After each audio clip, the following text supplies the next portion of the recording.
This is a feature that is relatively new, and what it's Facebook's fully automated machine learning backed solution specifically developed for e-com. Today, I'm very excited to be joined by Tara Zirker. If you don't know who Tara is, she's a Facebook ads expert and the founder of the Successful Ads Club, a membership site designed to help marketers improve their Facebook and Instagram ads. She's also got the Successful Ads Accelerator, a done-with-you program designed to help marketers rapidly launch and scale their ads. Tara, welcome back to the show. How are you doing today? Good. Thanks for inviting me back. It's so good to be here. It's awesome to have you. Today, Tara and I are going to explore Facebook and Instagram ad updates that marketers need to know. But before we go there, Tara, there's probably some people listening to this show, as a matter of fact, I know there are, that are focused exclusively on organic, and they're not really taking a look at what maybe the opportunities are on the ad side of things. What do you want to say to marketers who maybe have not recently embraced advertising on Facebook and Instagram? Yeah, and I know a lot of people got scared from the iOS updates a couple of years ago, probably left the platform and have been wondering if they should get back on it. And they, in a lot of cases, focused more on organic, which is wonderful. I would just say that just remember that ads can enhance your organic effort. Look at the reach that you're getting with your organic. And by applying some advertising dollars to your warm audiences, you could be getting much stronger reach, much stronger conversions.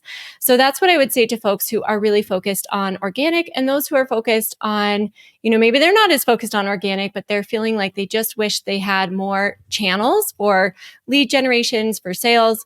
Ads are, in my opinion, one of the best shortcuts for any business owner or marketer looking to add more channels and more streams of traffic into your business. So, and also you just want to consider, like, Facebook has 3 billion monthly active users. Instagram has 2.9 billion, something like that, monthly active users. I mean, the numbers are, they're enormous, and you want to be taking advantage of where your audience likely lives.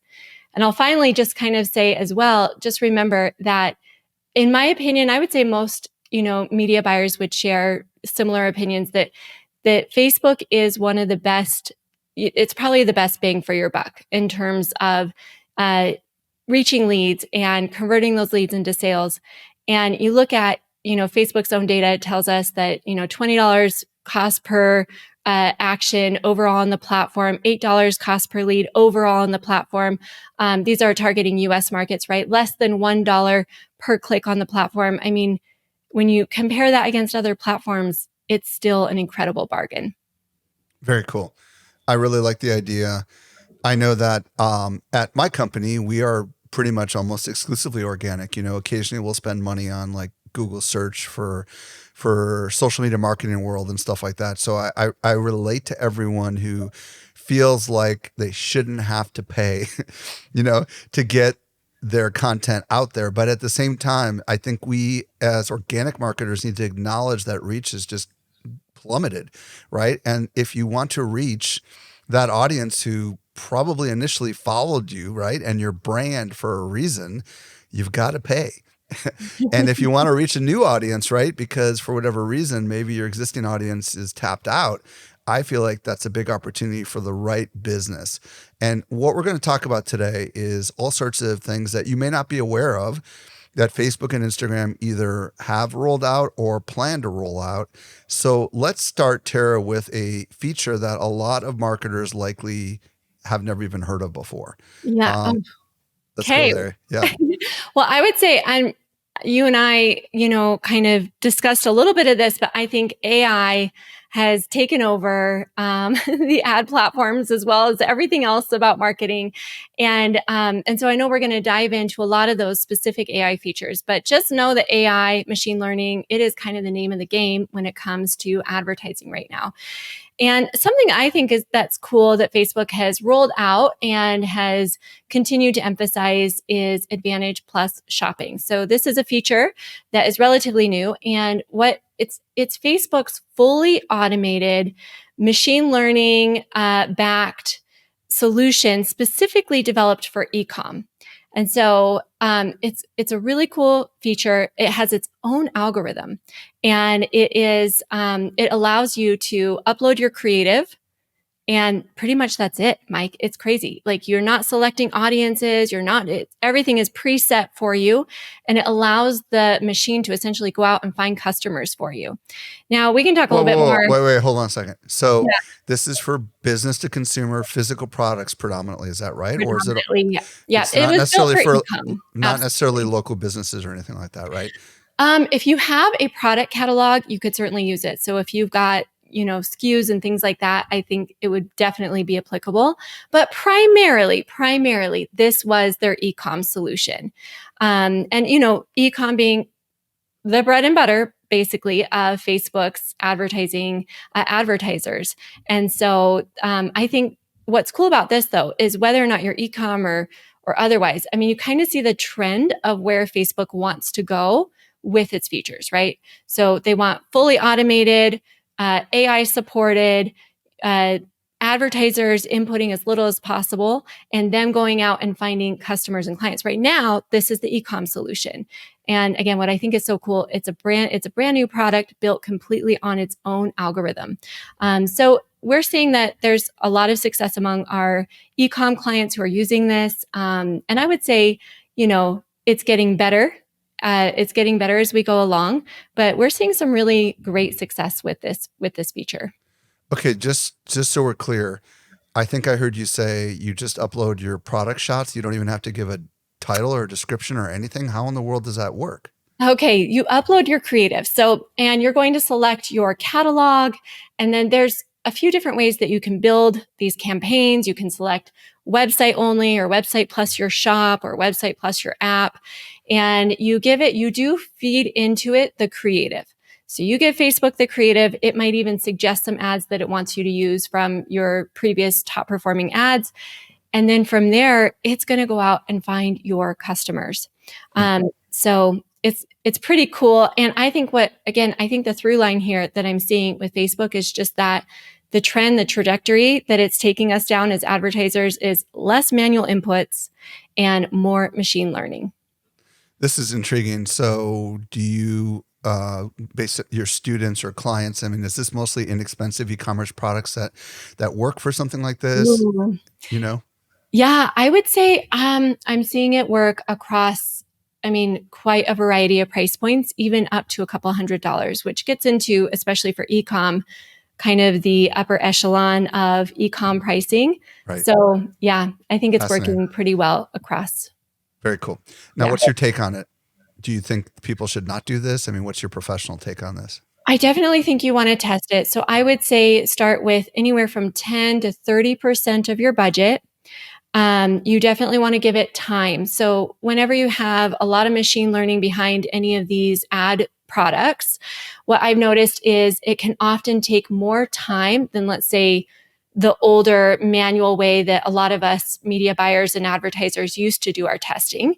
So it can take more time because the algorithm has to find your customers and your clients, and it has a much wider data pool to do that. So I would say give it a little bit more time, minimum 7 to 10 days. Don't throw all of your budget at it. Like I said, 10 to 30% of your budget to kind of start and test it over a 7 to 10-day period, and look at the signals. If you're starting to see, oh, wow, starting to work, maybe the CPA is a little bit more expensive than some of your other campaigns, but you're seeing that it's working, then give it a little bit more time and see if it can outperform your other campaigns. Okay, so just so I'm clear, when we were prepping for this, we had something called Advantage Shopping and Advantage Plus. Is this the same or is this different? Because I might be confused here. There's so many Advantage Plus things now, Mike. And I'm sure anyone who's in the platform is like, oh my goodness, they're rolling out everything as Advantage Plus. And then you have to figure out, is this actually just marketing old feature, calling it Advantage Plus, or is this actually something that's new and enhanced? Okay, so there's a lot of Advantage Plus things. There's Advantage Plus placements, Advantage Plus creative, Advantage Plus shopping, which we kind of just talked about. Okay. Advantage Plus audiences. And so I could go through one by one what I think about each of those, but I will say the overall is you always want to test it and see. And again, like I just said, always give it a little bit more of a runway when you're testing these features, just to see how they actually do, because they do need a little bit more time than some of the older manual features. But if you give them the time, then often they will outperform. Okay, so we were talking about Advantage Plus shopping in the beginning then, and then Advantage Plus is the master category under which these other Yeah. features live. Briefly go over those other Advantage Plus options, and do you have the choice to turn those on and off, or are they default on? Help people understand that a little bit. Right now, a lot of them are still optional. You can default, you can toggle them on and off. However, you can see that Facebook is wanting to go in the direction of taking them away from us. So just know, for anybody out there that's advertising, I mean, going into, the next few months, the next several quarters, we're probably going to see a lot of this default to just being the way it is. Advantage Plus placements. This is where it used to be able to, you still can. You can still choose if you want to place your ads on Reels or Stories, or some people will deselect Audience Network, or if you just want to advertise on Instagram or Facebook. And I would say that's probably a mistake at this point that I see a lot of advertisers making, is selecting their placements, because what you'll notice is that Advantage Plus placements actually does a phenomenal job. And usually you will get a better cost per result. Now, what people get a little bit nervous about is, well, all of my audience is on Instagram. I only want to target Instagram. The algorithm will figure that out for you. So you really don't need to mess around with it or try to be smarter than the algorithm. It's very, very difficult, if not impossible, to do at this point. And so Advantage Plus placements is a great thing. Just leave it to default, leave it right there, and don't mess around with it. If you want to do an A/B test, absolutely go for it. But just know Advantage Plus placements, I would say 99% of the cases, is outperforming everything else. The other thing to note is, as we go through our accounts, and we have access to a ton of accounts just because of our membership, when we're looking at accounts and we're breaking it down by placement, still about 60, sometimes up to 80% of your advertising budget is often spent on Instagram. So I know a lot of folks get really concerned about making sure, everything is Instagram, but I think that people are still surprised by how valuable, sometimes even a little bit more valuable, the Facebook audiences can be for many businesses. Got it. Okay, so we talked about plus placements. What are the other ones? Okay, Advantage Plus audiences. I know we're going to talk a little bit about audiences in a moment. Yeah, so we'll I'll hold that one. I'll hold that one. I'll just say A/B test that, and then we're going to get into that in just a sec. Advantage Plus Creative. I know we're going to talk a little bit more there, but I'm seeing great things with Advantage Plus Creative. Plus, it makes your job easier. So it's perfect. Good. Okay, perfect. So I'm tracking with where we're going now. Okay, so let's talk about audiences, because obviously, and targeting and all that fun stuff, right? Because I don't know, maybe what I call targeting is placements and audiences, and I don't even know what the right language is, but go ahead and talk to us about Advantage Plus audiences versus regular audiences and kind of what your take is on all that. Okay, I wish that I had like a diagram. So I'm just going to try to describe this in a visual way for everyone. Imagine 3 buckets, and there's a little bit of a competition between these 3. Okay, so you have Advantage Plus audiences. This is where you can suggest to Meta what you generally would like them to focus on in terms of age, gender, things like that, and perhaps interests. Then you have broad audiences. Okay, so this was Meta's best practice a couple of years ago. Give us more data and stop controlling the audiences so much, advertisers, and let the algorithm do the work. And then you have what I will call kind of that old manual audience of, testing your audiences interest by interest, behavior by behavior, things like that. And so just imagine these 3 buckets, and they're all kind of competing with each other. And I wish that I had a very clear recommendation beyond just, you got to test it for your account, because I know that everyone, probably would just wants me to say, this is what's working for every single, account type and whatnot. But it's simply not the case. I think that Meta wants Advantage Plus audiences where we give them the majority of control. We may make a couple of suggestions, but we really just let them run with it. I know that's what they want to be the most successful. So they want to eventually limit the inputs that we get to add into our settings. And they want to control the audiences and go find us buyers and leads, right? I would say that what we're seeing is that Advantage Plus audiences often performs better when it's getting a lead in the door, but doesn't as often perform as well on the conversion on the back end. So if we're talking to local businesses, service-based providers, online businesses, we're still recommending that they keep a really close eye on their Advantage Plus audiences and see how it converts on the back end, because it's not always as advantageous. Might do really well at the lead level, not as good at the purchase level. Okay, wait. So that's really important. So what I'm hearing you say is like they might be optimized to get people that are interested, but they might not be qualified, is really what I'm hearing you say. Is that correct? Yeah, not as much conversion value on the back end. So if you're using it for leads, that's maybe not recommended you use the Advantage Plus audience. But if you're using it to direct sell a product, is that a different? I mean, talk to me about that. I'm gonna give it right now a rating of about, well, I'll give it a ratio of about 50-50 is what I see. And on some accounts, it's just crushing it. It's absolutely crushing it. And what I notice is on those accounts, generally speaking, those accounts have a ton more data points, right? They've spent a lot more money on Facebook. They have a very, specific target that they're going for. And there's just more data that they've been able to give Facebook over time. So I think it's a little bit more effective. But I see that it's like 50-50. Sometimes it is absolutely crushing it. And it's like, these business owners or marketers are saying, I will never do anything but Advantage Plus ever again because it is just working that well for me. And other times it will work better at like the lead level, but then they see it's not as good on the conversion. And so it's just something to test. So wait, just so we're clear on the lead level versus conversion.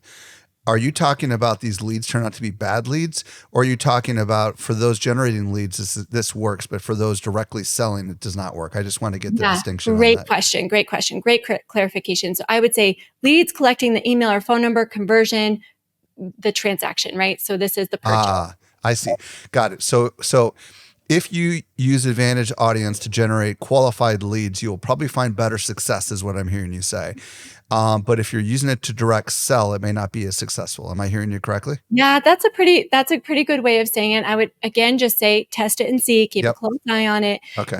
Some people get so excited because they're like, wow, it is really, if let's just say you're collecting leads into that then will turn into a sales conversation or go through a sales funnel. They get so excited because they're like, wow, these really are working great. But then when it comes to like back end transactions, they see that maybe it doesn't work as well. So test it 50-50. That's kind of what I see. Oh, okay. Well, then I am hearing you correctly that those leads aren't necessarily converting into sales.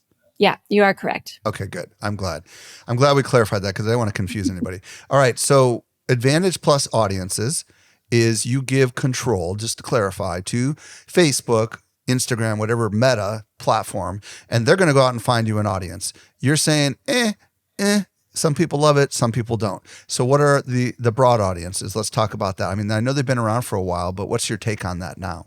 Broad audiences are still fantastic. And we're a great example of that. I mean, we're targeting, for a very niche B2B audience, people, business owners and marketers, generally speaking, who are spending less than $5,000 per month on their ads.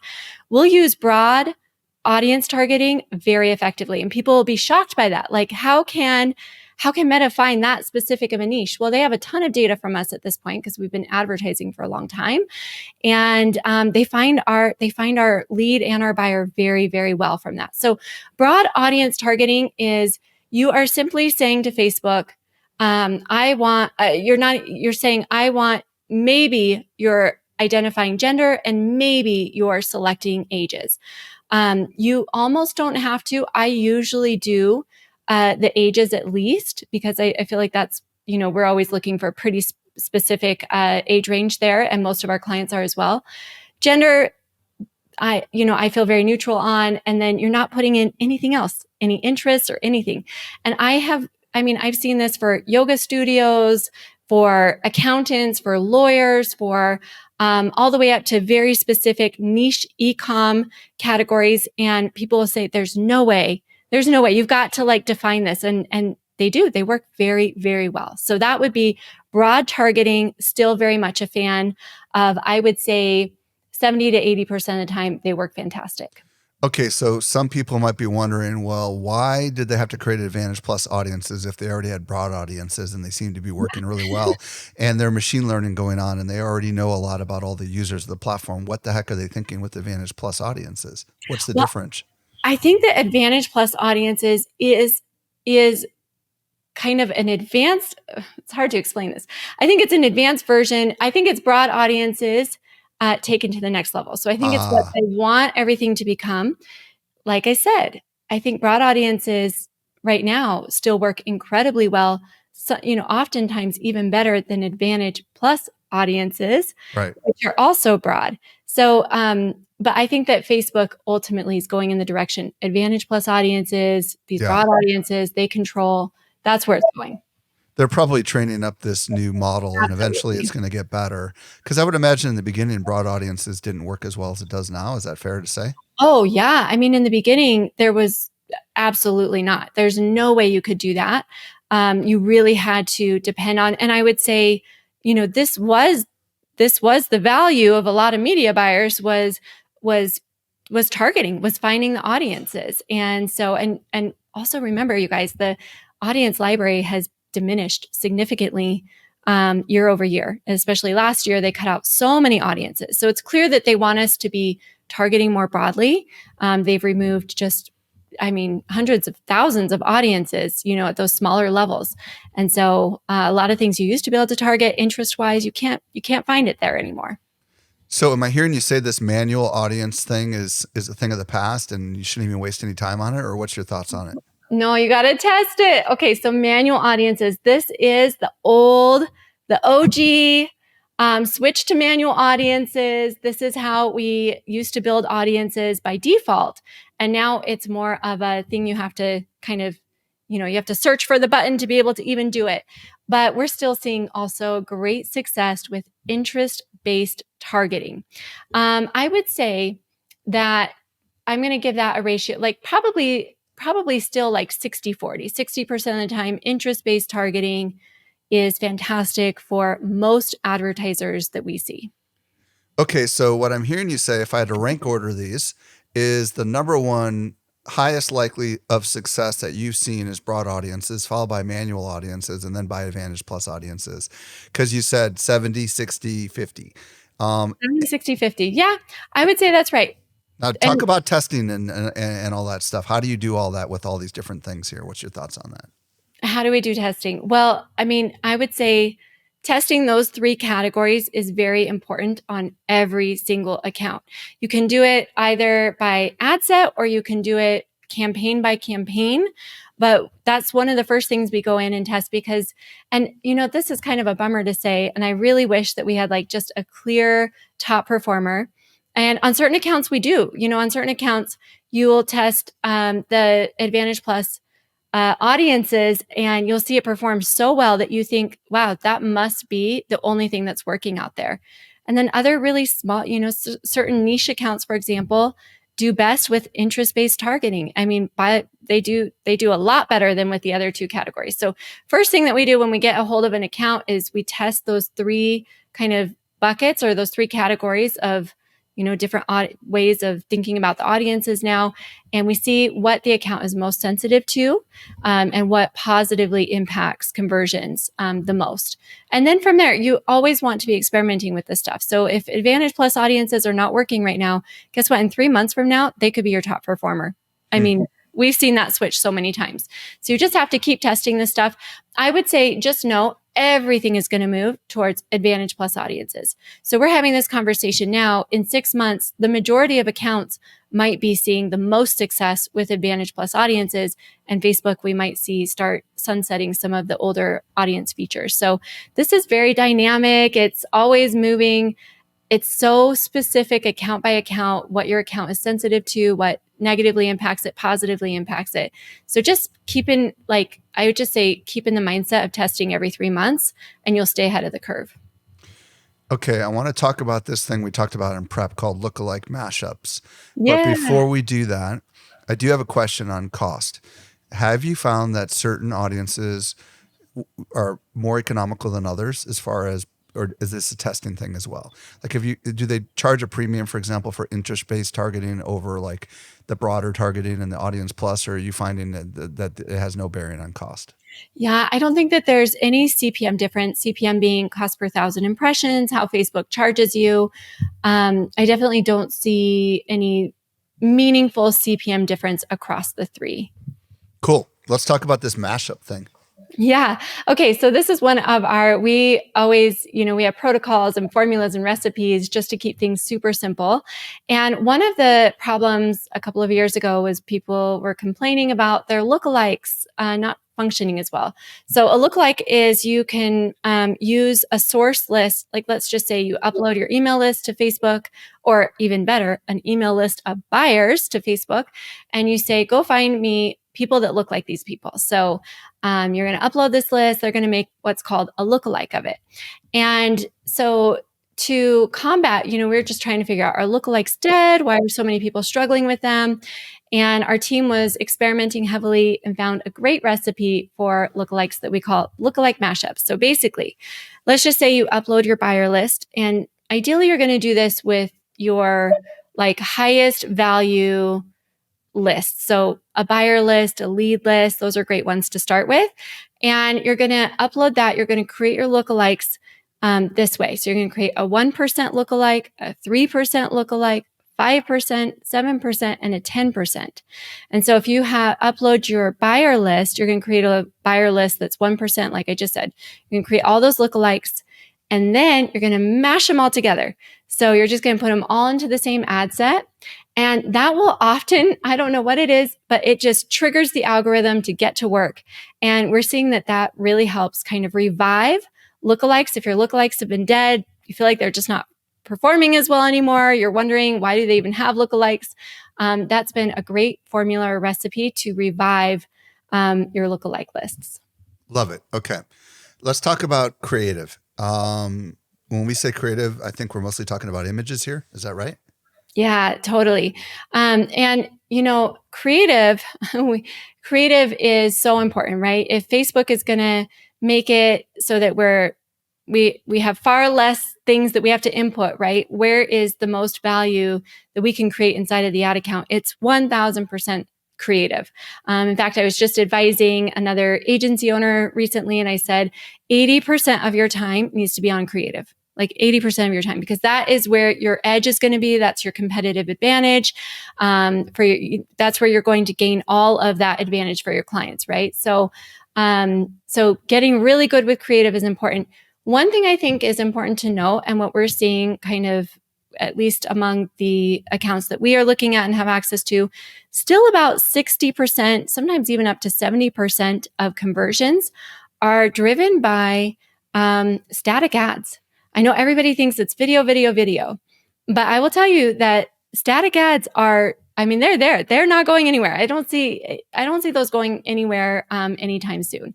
So video is very important, I feel, and you should definitely not be advertising on statics alone. I mean, some accounts do, but I would say if you can get some video in there, that's best. But static ads are still performing super well. So what's the Advantage plus creative then? Okay. All right. Advantage plus creative. And so you've got a lot of features there. These are, when you're uploading your creative, oftentimes you'll notice some options to turn on the enhancements. And so these are how Facebook's going to help you with making your creative that much better. So these include image brightness, animation, adding music, image expansion. So it will take, let's say you have a square image and the ad's going to go to like a stories placement. Then it's going to expand the image, and it's going to basically extrapolate what it thinks should be there and make the image look really cool and size it right for that placement. Visual touch-ups, and there's some other really cool AI features that Facebook's rolling out with creatives. But when you're talking about just like what Facebook is doing to help us as advertisers make our creative, more better for all of the various placements, those are the main features. Those are the enhancements. And then there's wait, real quick, because I got to ask about this because this sounds really interesting. So animation. So if I have a still image help me understand what exactly they can do with animation, because that sounds really intriguing to me. Yeah, sometimes what they can do is they'll put a bunch of images that you have together and turn it into a little video.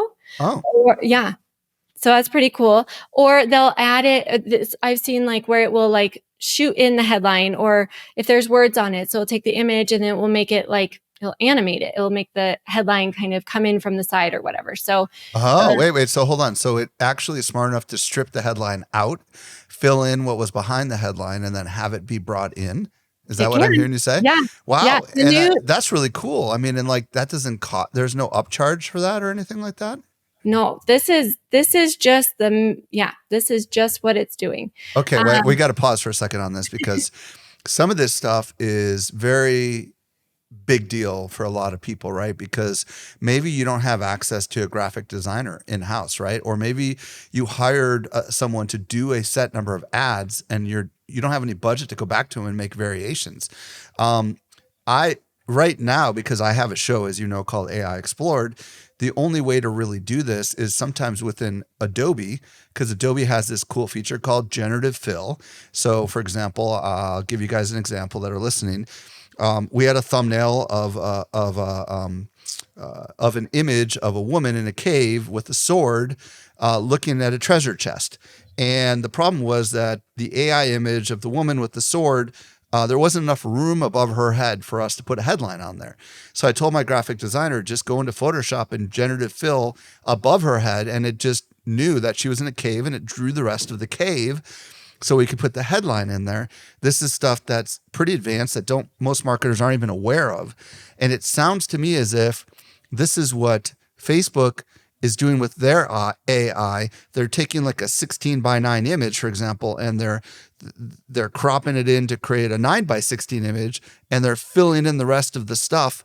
Where in the past they used to fill with color bars, right? They're actually filling it with actual, so it looks real. Is that really what yeah. I'm hearing you say? From what we see, okay, so from what we see, this is where it's going. Absolutely, the generative fill is exactly where it wants to be. I think right now it still does a lot of color bars, right? Okay. But it's moving in that direction very, very quickly. And so if you look on in their newsroom, for example, that's exactly where it's going. Okay, so then right now the animation stuff, is that adding a headline then over the top of it where there wasn't a headline? Like, help me understand, because Yeah. like I'm curious from a creative perspective, and I'm sure everybody else is, what exactly it is capable of doing today. Yeah, so some things you'll see, like when you turn on the enhancements, it will show you examples, right? Okay, The hard thing is you don't actually know what they're what gonna it's do. doing to your ads on an individual level. Like you kind of see some general ideas from the enhancements, but there's no like breakdown for you to see exactly what it did and how that particular thing converted. But some things that I've seen in accounts, for example, and also in the newsroom and other places is like exactly that. So let's just say you put in an image and it through the AI enhancements, it might add a headline onto your image. Now, it's not just going to add like random headline. It's going to pull from your ad copy, Mm. and it could also, and you're not necessarily seeing the exact headline it's going to pull. It's going to be based on every single user, what they think that person will respond best to. So it could pull from your headline, it could pull from your ad copy, but if there's like a blank space, it can absolutely add that headline on there. So the crummy thing is you don't exactly know what it's doing to your ads, and there's no breakdown or on the reporting to see what it did and how that's performing. But you do get some general ideas from what it shows you is So, possible. do you have any general recommendations if you use Advantage Plus Creative? Should we generally provide square images with no text in it so it has creative freedom and the subject is a certain size? I mean, I don't know. What's your thoughts on best practices if we're going to do this? Because obviously, if we do this wrong, they're going to end up cropping an important part of the image out potentially, right? Yeah, yeah, that and I will say they're very, from what I've seen, they're very good about not cropping. So for example, if you've got like words or a little badge or something, they're very good about cropping like not over words and things like that. So I would say that's done pretty well with them. And then when it comes to uh when it Mike, I just lost your question. No, Oh it's my okay. goodness. No, it was just like, should it be a square image when, Square like, image. Yeah, that's great. Square images, the 9:16 ratio is good. But square images, I would say, are the most standard and still common, like best practice. okay. So so what I think I hear you say is that the Advantage Plus Creative right now is not as advanced as what I thought when I said, hey, it's actually creating stuff that's not in the image, right? It's not there yet, or is it there actually right now? Like, for example, if we had a picture of you standing outside holding, I don't know, something in your hand, right? And there was sky above you. Is it smart enough to know that extend more sky above you, or is it not quite there yet? What I've seen in on platform right now is probably more color bars and things like that. I see. What it shows us it's going to is definitely the extended image. Got And it. so yeah, if you look on, in their newsroom, if you look on, where it's explaining what these features are, it's definitely showcasing that it's going to expand the image. It's going to be generative image creation for you. Okay, let's say that you already have really good variety of images and all the different sizes. It's square, Yeah. horizontal, vertical. Do you recommend not using this Advantage Plus Creative if you really care about your creative? I mean, what's your thoughts on this? No, you absolutely can use it, and you can still edit your image for placements. So you can turn on the enhancements and you can edit your image to make sure that it has the correct, if you're doing images on stories, for example, you can make sure it has the correct image size for stories. So you can use them both. You can have the best of both worlds. So do you recommend then using Advantage Plus Creative across the board without any question? You do? Yes. Okay. Yeah. We're seeing, fairly consistently across almost all industries and so many different account types. It's great. It's definitely enhancing performance. I would say there's nothing to shy away from there. Okay. Do you recommend then that, I think what I'm hearing you say is you can have mediocre creative and Facebook/Meta is just going to help you figure out how to make it work. I mean, that's kind of what I'm hearing you say. But at the same time, I also heard you say, hey, creative is your biggest opportunity, right? So do they have a challenge with AI generated images and ads? What's your thoughts on that? Well, okay. So here's the thing, right? A lot of these enhancements are AI enhancements. So if you use these enhancements, your ad is going to be tagged with the little like ellipses, again, like the 3 dots, and it will show it's like more info about this AI image. So it's going to definitely mark it as AI enhanced or AI created. There's other tools too, such as AI generation, where you could upload image as like a source or inspiration, and it will create other images with different backgrounds and things. So I guess, Oh, okay. yeah. And I guess what I would say, Wait, that's kind of a big deal. So what I'm hearing you say is if you had, like, let's say you were selling an iPhone case and you had it on a basic background, like a blue background, they can knock out that blue background and they can put it in all these different settings, and then they can test, how does it look with a waterfall behind it? How does it look with a wooden table behind it? Is that what I'm hearing you say? that's 100% exactly. So this gets interesting, right? Because can you have mediocre creative that then you use these on platform tools to enhance? You absolutely can. I would say your job if you're advertising, I think you should go in with your best creative possible. So I would go for creative that's creative. I would go in with creative that's really, really good, and then layer on the AI enhancements and things like that and use the AI tools. But yeah, I think that Facebook, you can see that they are trying to make it so, that it's so easy to run ads, right? So get rid of all this targeting and all the buttons you have to select and all of that with all of your Advantage Plus recommendations. And then now it's like they're giving you so many creative tools that will allow you to essentially and eventually just upload an image and allow the algorithm to create based on what it knows about your particular users and your customers, what they're going to be responding best to. So, that's where it's going for sure. Okay. Are there any other AI ad related things that Meta is working on that we haven't already addressed?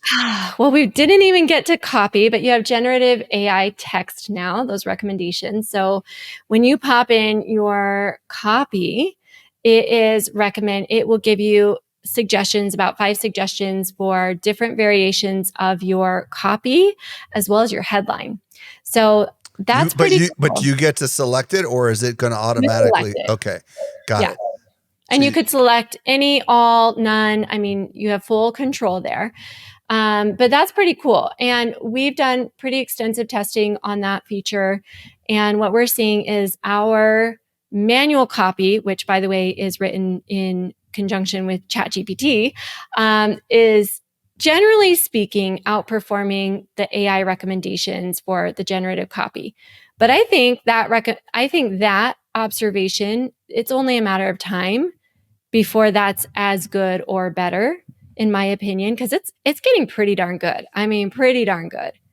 Yeah, and for those that don't know, I have another show called AI Explored, which I alluded to earlier, and I am also a copywriter.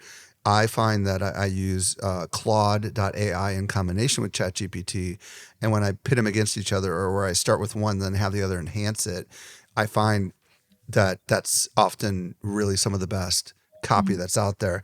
But the key thing you have to be careful of with a lot of this AI generated copy is it can come off a little hypey. Are you finding this true? Oh, for sure. Absolutely. So you definitely always want to take those recommendations and customize them, make sure it matches your brand voice. And yeah, I do feel the same. I feel like you have to tone it down a little bit, and just make it sound like your brand, your company.